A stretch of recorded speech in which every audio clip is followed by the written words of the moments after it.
From the Alvin and Rosalie Sarachek studio, PBS Kansas presents Kansas Week. Coming up on Kansas Week, plans for another Wichita school bond vote anytime soon get a thumbs down from the district's own advisory group. What is the potential impact on facilities and your pocketbook? Also, more candidates announced for the 2026 governor's race. Who is the frontrunner at this point, and who else may jump in? But first, Cheney Reservoir is almost back to normal after days of torrential rainfall. Is it time to lift water restrictions on Wichita-area residents? Those are some of the big stories we'll discuss on this edition of Kansas Week.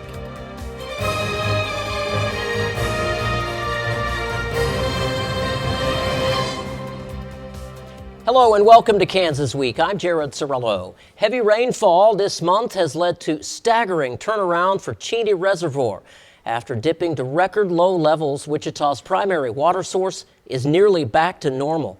KAKE's Abby Ray examines what this means for outdoor watering restrictions put in place nearly a year ago. 7 feet of water has been added to Cheney Lake in the past month. A massive difference from September of last year when you can see more dirt than water. People just weren't coming. So it was interesting. I like to come out here and ride the bicycle around, and you just did not see people out here. It was kind of depressing to roam around the area. Leo Delperdang bikes around Cheney often, and he's seen the waters rise with people's hopes. For the Parks and Wildlife Service, I would hope it's a boost going into the summer months, because it happened at the best time here. For the first time in 3 years, sailboats can launch here again, thanks to the massive influx of rain over the past month. And now measurements show the Cheney Conservation Pool is more than 94% full. But all the decisions when it comes to water restrictions, that's based off of a 12-month moving average of how full that is. We have been in the 50s and 60s percentage-wise for a very, very long time. And just because we're at 90-some now, our moving average really hasn't changed that much. That means the drought restrictions Wichita has been under since last summer will stay on the horizon, unless the city chooses to stray from its original plan, which it has said as recently as this month it will not do. And if Cheney goes above 100% full, then you will probably see the Corps of Engineers starting to release water, and that'll go down the Nenaskaw River, and that's just part of the process. Here to discuss this and some of the week's other big stories, I'm pleased to welcome Wichita City Councilwoman Maggie Ballard, former Wichita City Councilman Brian Fry, Sedgwick County Commissioner Jim Howell, and State Representative Angela Martinez. Thank you all for coming this afternoon. Maggie, I'll start with you since you're the current city council member. What does this mean? The question was raised in the package. Is this going to result in water restrictions going away? I would say the conversations that we've been having recently, over the last year, but specifically over the last couple of weeks, as we've been seeing so much rainfall, is that moving average has only moved up 1.5% or maybe almost 2%. I think today they said it was 62%. And while we have received significant water that we needed, I think it's irresponsible to just switch gears so quickly. I'm just continuing to gather information and see what that looks like. I've never experienced this before, at least when I was old enough to really focus and pay attention on these things. So, I'm just going to kind of watch and see what happens. Yeah. Jim Howell, Sedgwick County Commissioner. Should water restrictions ever go away? We've dealt with this before. I actually think that's the right question to ask, right. Because just because we had rain this week or this month does not remove the vulnerability of this community. Cities of this size, communities of this size, and actually even beyond, because it's not just Wichita, it's a lot of other communities as well are very dependent on that source. Populations of this size need to manage the water. It has to be more than just, a 3-year drought puts us into a crisis mode. I think there needs to be a long-term plan on how we're going to deal with a higher water quantity available over time. There's got to be a lot of other, I know there's been discussions in the past, they're all very expensive. But at the end of the day, we think it's a crisis because we had a short drought, and then we have an abundance. Suddenly we lift all of the concern and go back to where we were. That doesn't really make sense. Right. And let's face it, Brian Fry, Cheney Lake is a man-made lake. It's not designed by Mother Nature. Doesn't, it's supposed to be a creek. So well, fortunately, it does have a huge watershed that a lot of the flow comes into it from up parts north and northwest, which is great. What absolutely shouldn't go away is the education and the conservation. We need to continue to double down on that and continue to educate our residents that you got to take care of our precious resource, because it's just not Wichita. It's all the surrounding communities. Cheney Reservoir was not built for the size of this community that it is today. Exactly. And while Wichita is fortunate that it has multiple water sources, and we should continue to explore other opportunities. I think there's a piece of land down by Winfield, Dexter, that could be a fantastic additional water source. But that's very expensive and takes a lot of time. In the meantime, continue to educate, continue to double down on conservation and being responsible. Go ahead. And the reuse discussion just was also started up, and that's a really great solution. We need to explore that as well. Right. I'm sorry. Representative Martinez, you're the only state lawmaker on our panel today, but from a state lawmaker standpoint, what does all of this mean? Well, I was just recently this past session assigned to the Water Committee, so it's really new to me too. All I knew was that we were on rotating water schedule. But being at the legislature and being on the Water Committee, I was able to hear about all the challenges that we have. So yeah, staying on a water schedule is there's no doubt about it that we need to do that. But I know with the passing of the Senate bill HB 2172 with the task force, they're going to recommend and their findings. They're going to research and see what's going on, and how we can best navigate around the water issues and challenges that we have, make recommendations to the governor and so forth. That's the drought task force that you're talking about, right? Yes. Okay. Yes. All right. Well, that's a great point, because other parts of the state have been dealing with drought much longer Western than Wichita. Kansas, yeah. Hays, Kansas, Dodge City, Garden State. We can learn from our fellow Kansans about how they're dealing with it. Yeah. Right. All right. We provide 17% of the water for the state, so it's Yeah. significant. Right. Yeah. The 2026 race for Kansas governor is already hitting full stride. On the Republican front, a battle for the heart of the Republican Party is taking shape. Former Governor Jeff Collier is making a major push, backed by nearly 24 state senators and national conservative figures. He's vowing to slash budgets and stand shoulder to shoulder with Donald Trump. But he is not alone. Wichita business owner Joy Eakins has entered the race, launching what she calls her Kansas Comeback campaign. She's also aligning with the America First movement and focusing on workforce and cultural issues. 4 others, including Secretary of State Scott Schwab, are running on the Republican side. Meanwhile, State Senator Cindy Holscher is the first to throw her hat into the ring on the Democratic side. She's hitting the campaign trail hard on what she calls kitchen table issues. Holscher is warning against federal education cuts and an extreme MAGA-style agenda, positioning herself as a protector of public schools and Medicare. With the field becoming more crowded and clear battle lines already drawn, the fight for the governor's office is set to define the future of Kansas. Representative Martinez, will bring you in on this one. From a state lawmaker standpoint, what are you seeing happening in Topeka regarding the governor's race? Well, I know that we have at least a couple of Democratic candidates that will be announcing, if they haven't yet. I thought one did, but apparently not. I don't know. I mean, filled with Republican candidates. As far as being matched up with the Trump agenda, I don't think I have a problem with that. Yeah, right. But we just need a candidate, no matter Republican or Democrat, who is going to do right for Kansans. Yeah, Jim Howell. Well, listen, Trump is very popular right now with In the Republican Kansas, Party yeah. in Kansas, and again, we're talking about the next big race is a Republican primary, and in previous races, you'll see. A lot of the candidates are just doing everything they can to be as conservative as possible to impress the conservative faction of our party, because that's typically who wins our primaries. I think that's exactly why we have trouble sometimes with those same people winning the general elections. Again, I think that's why Chris Kobach lost to Laura Kelly. But at the end of the day, Jeff to hitch his train to Trump makes a lot of sense right now. This list of 23 people is significant.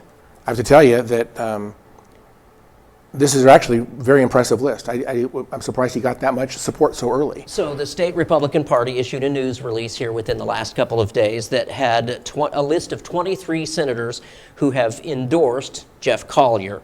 One of the people I noticed that's not on this list, though, is Ty Masterson, the Senate president. Brian Fry, what do you think about that? So what's really interesting about that list is there's no one from South Central Kansas on that list. I think Mark Steffens, is the closest to the Wichita-Sedgwick County area. I think that's telling. That indicates that Ty Masterson is probably going to announce within the next week or two, and he would have strong support from South Central Kansas. Well, you're going to have probably 10 Republican candidates. It's going to be busy. And the winner of the gubernatorial race is going to have to come through Sedgwick County. It's no ifs, ands, or buts. You're going to have to win Sedgwick County. It's interesting that Jeff Collier is going to need to find someone from Sedgwick County to be his running mate. Maybe Lily Wu, maybe Colleen Jennison. Okay. He's going to have to find someone who's got name recognition and notoriety, recognizable voice, face in this community to pull, because he's not going to get there with just this list of senators. Maggie Ballard, Brian Fry just threw out the mayor of Wichita as a potential lieutenant governor candidate. Sure. Have you heard that yet? I mean, we hear lots of rumors at City Hall, so yeah. I don't know. I mean, I haven't heard it from her certainly or anything like that, but I have heard that rumor. I just try to really focus on, we have plenty of issues right here in Wichita that need a lot of attention, so that's where my focus is at. Understood. It's definitely going to be a busy race. Will there be other Democrats filed, though? Certainly. Yeah. Who are those names? Anybody? I don't think we may even know who they are right now, but again, Cindy Holscher, I guess, is a pretty big name actually in this race. Ethan Corson. In Dinah Sykes. There you go. Yeah. Julie Lawrence. Yeah. I've heard that one as well. So it's going to be a wide. Open seats tend to bring a lot of candidates. Yeah, right. Not to mention our lieutenant governor right now, David Toland. David Yes. Toland. And our next story now, plans for another school bond issue for the Wichita district appear to be stopped dead in their tracks. An advisory committee formed after February's failed $450 million vote is hitting the brakes, rejecting the district's push for a new election by 2026. The reason? A massive trust deficit with the community. Committee members report that voters are angry and unconvinced of the need. District leaders are now being told to focus on transparency and a clearer message before even thinking about asking taxpayers for more money. For now, any new bond proposal appears to be off the table. Maggie Ballard, I'll bring you in on this one first. We don't have any school board members at the table today, unfortunately, but from a local standpoint, what do you think about this? We were talking a little bit about the school bond issue that was just rejected here a few months ago. Do you see this happening at all? Well, I mean, I focused on it extra hard because a lot of the schools that were closing or being rebuilt were all in my district on the north end. And we lost Park closed last time, we lost Hadley, so it was a huge hit to District 6 and the overall school district, but a lot of my constituents were, I'm a big advocate for neighborhood schools, and they are really close together, so maybe there's an opportunity for consolidation, but there was a lot of my constituents that had no idea what they were talking about. Right. I don't think I'm kind of an over communicator, and I think they should have started a lot earlier. Yeah. Not necessarily opposed to looking at something, but there needed to be a lot more outreach a lot sooner. But that goes to show just how hard it is to educate the constituency, the voters, on whether it's a school bond issue, whether it's a city issue. It's really hard to get that word out, no matter what. Figuring out how people get their information. Do they watch the news? Right. Do they watch PBS? Do they read the Eagle? Yeah. Twitter? There's a million different ways, and you really have to tap on all of them. Yeah. Representative Martinez? I think that is a challenge to get information out to where people understand it and care about it. And that was part of what I had tried to do with just different issues. I'm finding as a representative that people are kind of detached from public issues, local, state, federal, whatever the case might be. But I'm a big proponent of neighborhood schools also. So I was kind of torn with building new schools, and then I knew that some schools had renovations and things like that. So I don't know, but I agree with there needs to be more transparency in terms of what's being done and what they want to do. So I don't know. It's a tough issue. Yeah. It's a tough issue. Brian Fry, what are your thoughts here? It's just hard because the trust issue is, we heard so much about the lack of trust in this, not only with school board but city government as well. But with you this got to bond make issue, a case for return on investment. Right. What are you going to get for your tax dollars? And there has been many challenges about the last bond issue, things that didn't happen or were supposed to happen, and then schools that were rebuilt or remodeled and then closed. That creates a lot of distrust, and looking for that return on investment. Look, what has been the #1 topic in this community for the last couple of years? Taxes. Yeah. Whether it's sales tax or property tax or grocery tax, taxes. And people get tired of it. And so then they start looking at what is my money going to buy? What's it going to do? And they expect a return on that investment. And if you're not doing it, it's really hard to make that communication clear. Yeah.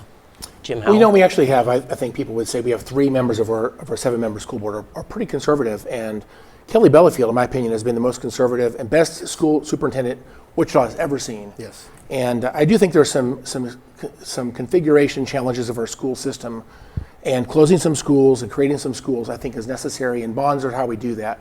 I have a bit of a problem with the idea of maintaining buildings with bonds, because we trust the schools to maintain the buildings that we even trusted them with, to take care of those buildings with existing revenues and not have to do a bond issue to fix buildings that are dilapidating. So I think there is a challenge of trying to get the word out to people exactly what this is going to be for, that we're essentially putting the right schools in the right locations. That as community continues to shift and grow, it's a necessity to do that, and that's how bonds are typically used. And so, but I will say this, to your point, Brian, property taxes is a very hot topic, and right now to convince people to spend another $500 million roughly Right. on schools right now, and not know that there's going to be some type of a commitment to achievement and improvement, that is going to be a hard sell. Well, that goes back to the distrust issue that, in the 2008 bond issue, the school district promised that graduation rates would rise, proficiencies would rise, and that didn't happen in nearly every reading, writing, arithmetic. It didn't happen, unfortunately. I would say, Please. Go ahead, Maggie. I would say some people were very nervous about if they said no, then like their grandkids or their kids, like what happens, if you say no. And there was a lot of conversation that maybe they weren't necessarily opposed to the schools getting more money, but maybe it needed to be, the burnout is real, and curriculum and things like that, and not necessarily just new buildings. Like, how is that improving scores and stuff like that? So there's a lot of different factors, but those were some of the things that I heard from my constituents.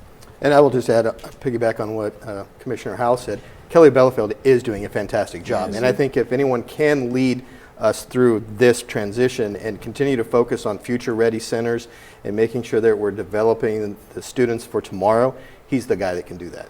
I agree. All right. There was confusion at Kansas driver's license offices this week after a new court ruling. Late last week, the Kansas Court of Appeals reversed a lower court's injunction, a move that would allow transgender individuals to change the gender marker on their driver's licenses. However, residents who sought to make that change on Monday were unable to do so. Kansas Attorney General Chris Kobach has instructed the Department of Revenue not to implement these changes, stating his intention to appeal the decision to the Kansas Supreme Court. Officials say the policy will remain on hold while the matter is still in litigation, leaving the rule in question until the state's highest court weighs in. This is a tough call. State Representative Martinez, we seem to be going back and forth here. This is unfortunately a politicized argument. It is. What are your thoughts? Well, it is politicized. It's highly politicized, and I don't think that it really needs to be. I think we have other issues that we need to focus on more. I say let the courts do their process, and I don't see why Attorney General Kobach has to step in. Like I said, it's a highly politicized issue. It doesn't really need to be. It's a social issue. This is a culture of people who choose to live one way, and to me, that's their prerogative. I understand some of the risks that that go on putting something like that on a driver's license. With the issue of transgender, male or female, whatever the case might be. I understand all that, but it's just an issue that I think that it doesn't need to be political. All right. Maggie Ballard, you've been outspoken about LGBTQ issues. Tell me your thoughts. Yeah, it's just, to me, it's embarrassing that we are just continuing to create issues that, are not issues. I mean, I wish we would just leave the LGBT community alone. It's been on the local news significantly, and it's just so unnecessary. And like Representative Martinez said, we have really big issues that really need our focus, and continuing to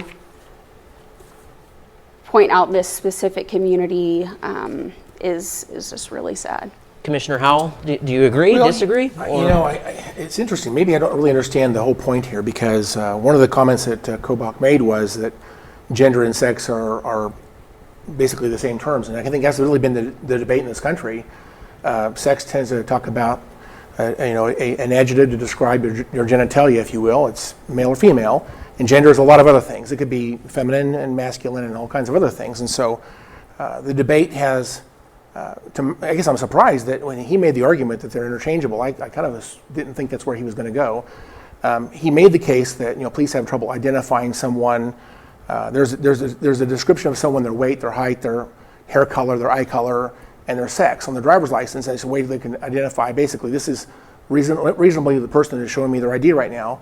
And when the sex doesn't make sense to you, because I think is someone is identifying someone other way, right, it's confusing. That was his argument. Get into a federal building. Yeah. So the question is, is that a legitimate argument? Well, the court said no. And to be fair to the court here, according to the numbers on this story, it was 380 people, and since 2002, out of 9 million driver's licenses that have been issued, 380 people have made the effort to make this change. And so it's a pretty small number, really. So I think we're arguing about something that, to your point, it's not a huge issue, and it's actually been settled since 2002. Mm-hmm. Brian Fry, any thoughts? Yeah, I don't think we know all the different ramifications from a law enforcement standpoint, from workplace environment. You mentioned flying, healthcare. I mean, I think there's so many other considerations that we haven't been able to really vet it, to really do the due diligence. So let it go through the court process. Let's figure this out. I know different states have different rules, and everybody can. It's the way we're built as a government. But I just think there's so much questions. I don't know the answers. Yeah. And our last story today, a new national health scorecard gives Kansas low marks, ranking its overall health system 33rd in the country. The 2025 report from the Commonwealth Fund points to costly and unequal access to care as major drivers for the poor ranking. It specifically notes that Kansas is one of just 9 states that have not expanded Medicaid, and that those states scored worse than the national average. The data reveals deep disparities, ranking Kansas 50th or last in the gap between lower and higher income residents' ability to access care. The report also highlights a stark racial gap, finding that black Kansans are at least 3 times more likely to die from preventable causes than other groups. This is it's very startling. It's hard to hear. Commissioner Howell, what are your thoughts? Well, this debate of Medicaid expansion, it seems like it's never going to be solved. Is it going to go away? I don't know if we're going to get a Republican governor or not, but Governor Kelly has really pushed hard. It's one of her biggest platform issues, and she couldn't get this done. And I don't think the legislature is likely to change a significant portion of the way the party is divided in that. At least it's been that way for a while. It's kind of moving more to the conservative Republican position over the last, say, 5 or 6 or 7 years or whatever. So at the end of the day, is this likely to change right now? I don't think so. And to those states right now that have expanded Medicaid, the cost to those states is blown up. It's way higher than they ever estimated. And the number of people accessing these services is way higher than the estimates. And so, the reality is the reason that Kansas hasn't done this primarily is this a philosophy that working adults that can work and provide for themselves don't need an entitlement program. Those that are truly have no other options children and older people that are destitute. This program is designed for them specifically. And to add that many more people to that system that's already challenged and struggling is just going to really make the entire system worse for everybody. So I understand the debate. I don't think it's going to get solved anytime soon. Councilmember Fry, it's interesting. Commissioner Howell brought up the dynamics, the political dynamics in Kansas. We have a Democratic governor, but both houses are super majority Republican. So it's hard. It's not changing anytime soon. No. I think you're going to continue to see the pushback on no Medicaid expansion from those leadership. What's interesting is on this report, I can find just as many reports that show the opposite, that show the cost of Medicaid expansion is ridiculous. Right. It costs states so much. You have much more people waiting for services that can't get to it. So just as much counter argument to that. Yeah. Exactly. Representative Martinez? Well, I know we talked earlier about property taxes, about the school bond issue, and people don't want to pay more taxes. But without Medicaid expansion, it just increases the cost of health care. And there's a lot of uncompensated costs that people accrue that don't have insurance. So as taxpayers, we're paying that. So I think that's an argument too. I mean, taxpayers need to know that their money's going for that also. So I believe that we need to expand Medicaid. It's better for all people. They're able to access health care. When you're able to access health care, you know, they're healthier, they're able to work. It does have, it is designed for people who can work. They're able-bodied adults, and they just can't afford, you know, the health care premium, but yet they make too much to be on Medicaid. But can we afford it? That seems to be the question. Can we afford it as taxpayers? Well, we're paying for a lot of it already.